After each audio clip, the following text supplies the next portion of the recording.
40 years ago this year, April, 40 years ago, Dr. King, who threw me into political action when he came to Chicago in 1965, said really, and was always, not the Dr. King we celebrate these days, but really a dynamic person in progress, always in progress, always learning and changing and growing. And in fact, was probably assassinated or murdered in the way he was because of where he was going around economic rights and around uniting the issues of empire and economic power for the toiling people here. He said, the greatest purveyor of violence on this earth is my own country. That's an incredible thing to have said. It's an incredible thing to have said. He said it at the height of the Cold War. He said it at the height of the Vietnam War. But he said it at a time where all the forces around him didn't want him to say it, didn't want him to think it. It wasn't like he had a lot of support in making that move. He really, again, was breaking with the churches.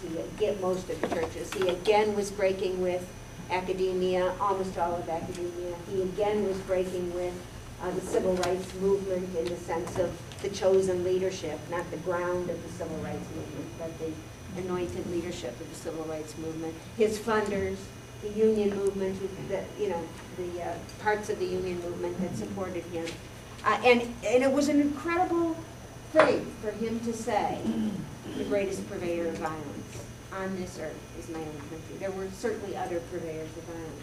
I think that that's still true today. If we think it's true today, that has incredible implications for all of us right now. We who are, as we used to say, in the belly of the beast. Right? It again means not that it's the only purveyor of violence in the world, but that we have an extraordinary, special responsibility, not necessarily the most enviable one, of how to act here inside the heart of the monster. And I think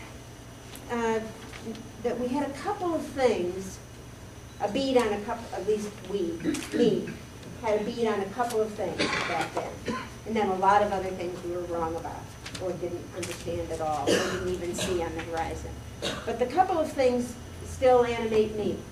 And one is the question of empire and imperialism, the merger of capitalism and empire, and how that plays out on the globe, and why all of us get to lead the lives we live, even if we try to live simply, and even if we try to constantly risk what we have. Where does our wealth come from? And where does our good teeth come from? And, our longevity and what we are able to do for our children. The second thing we had a beat on, and I think has only, in my mind, strengthened over time, is the whole structural implications of white supremacy and the ways in which race and class and gender are just so intertwined in the United States that it's almost impossible to say it still to me, to say it right in a single sentence, because there's so many ways to mystify it, and to say we're beyond race now, or we're colorblind, or all the variations that that go on around how we talk about it.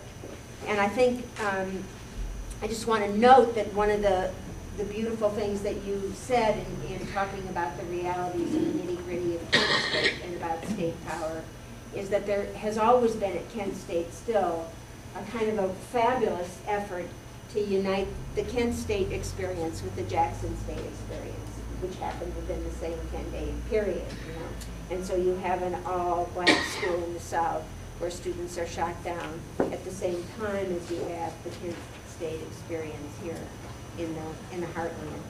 And I think that relationship is always something that we have to strive for.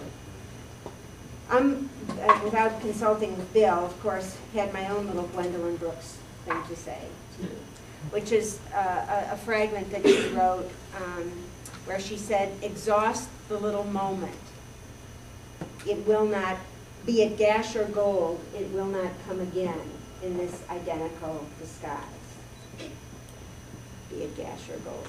I think that that's an incredible thing for us now, because I think we, like Bill, I think we should resist sentimentalizing and romanticizing how we came together, even at a point of reunion. Because the job for us right now is to take our knowledge and to find out how we can move forward.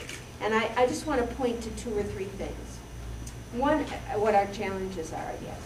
One is, I think that everybody, there's about 12 different efforts that I know about, and I know there's 12 or 20 that I don't know about, to do forms of movement building, of coalition making, of network webbing, right, that are going on all over the country. And SDS and MDS is one of those, but really only one. The ones I know about, the Aurora Project, the Gathering, Color Lines, Freedom Schools, U.S. Human Rights Network.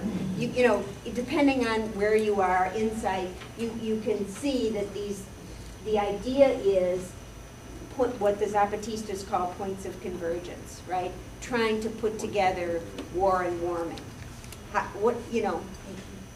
can you make those, get into both of those? How can we get out of the box of single issue organizing, which really drives us toward reforms that almost always get turned into their opposites?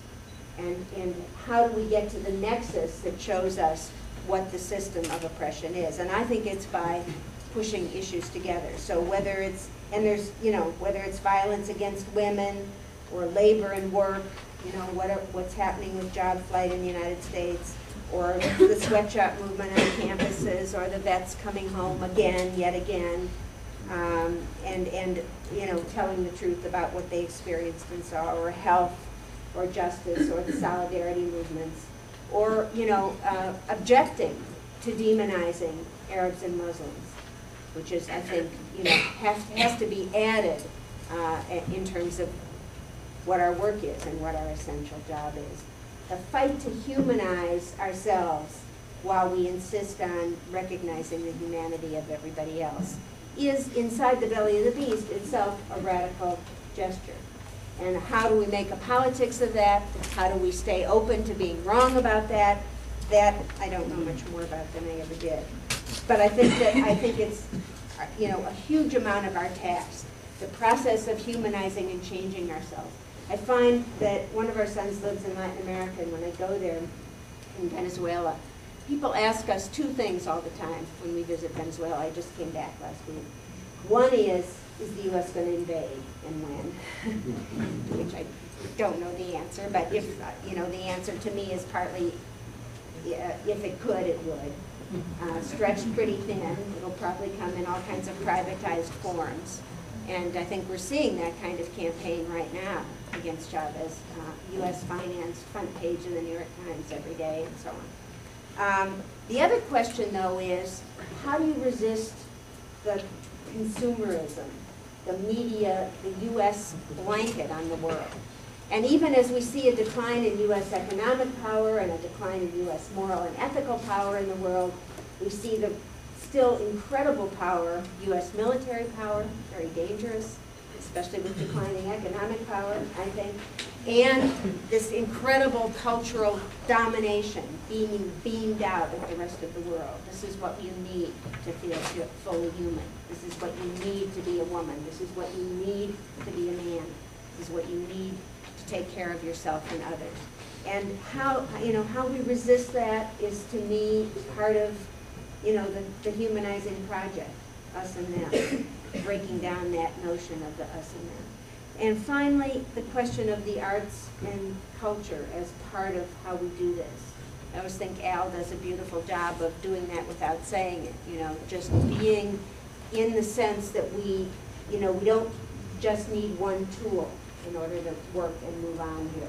We need all kinds of art forms, and we need ways of talking and being and communicating and agitating and arguing that are other than didactic and other than verbal. And I think that's just a powerful thing. It allows us to recognize contradictions even while we try to be very certain. Difficult task. And finally, the question of hope. The fragment that got titled for my talk is When Hope and History Rhyme. It's a fragment from Seamus Heaney's poem. And, you know, once in a lifetime, once again in a lifetime, it may happen that hope and history rhyme. But that question of hope is, I think, in many ways, was our biggest challenge, traveling and speaking and organizing back then, and I think it's our main challenge, traveling and speaking and organizing